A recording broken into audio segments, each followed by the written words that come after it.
I fucking hate following Jordan Mizell because it just reinforces the whole short Napoleon complex. So, fuck you, Jordan, for being a rafter monkey. Do we have any Herman Melville fans tonight? I know there's a few English majors scattered in here.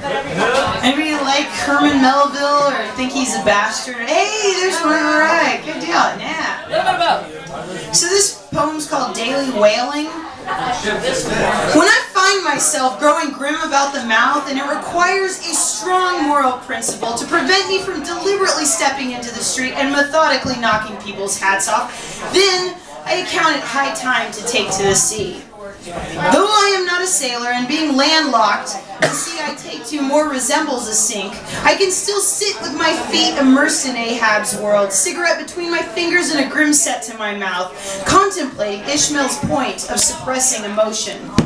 Often I can feel my own mortality and I long to chase a whale, to leave this world of polite hat removers, and to live in a place where hats are unheard of.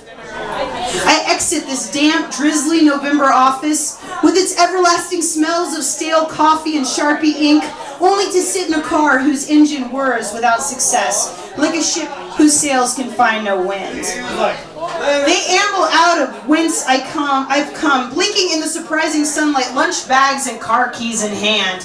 What seems to be the trouble, they ask. I recognize the principal speaker, cubicle number 2, sales. His unnatural hair fluttering gently in the breeze, and I feel a certain grim urge return. I am prevented from taking to the sea, so I leap from my useless dinghy, and with no hat to knock off, I take his toupee. Let Ishmael be moral.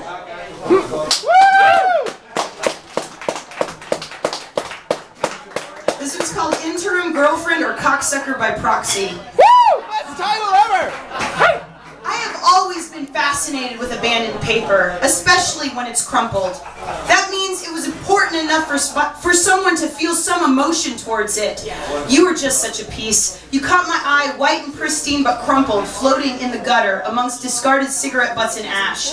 With fascination, I salvaged you and took you home. I spread you out on my kitchen table and listened intently to the story you had to tell me, waiting for every punchline and contemplating every rip and puncture where the pen went too deep.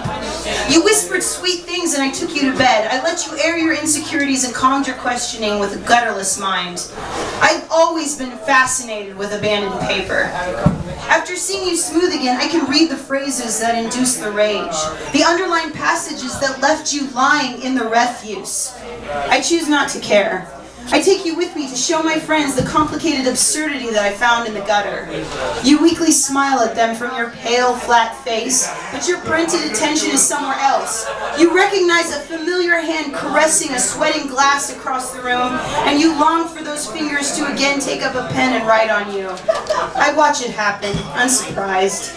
After all, why shouldn't you be with the one who left you in the place where I found you? With little more than the breeze she rode in on, you're back in her hands. I smile and raise my drink to you before heading back outside.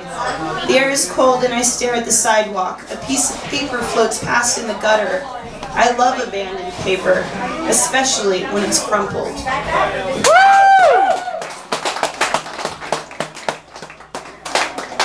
Keep giving it up for Sarah!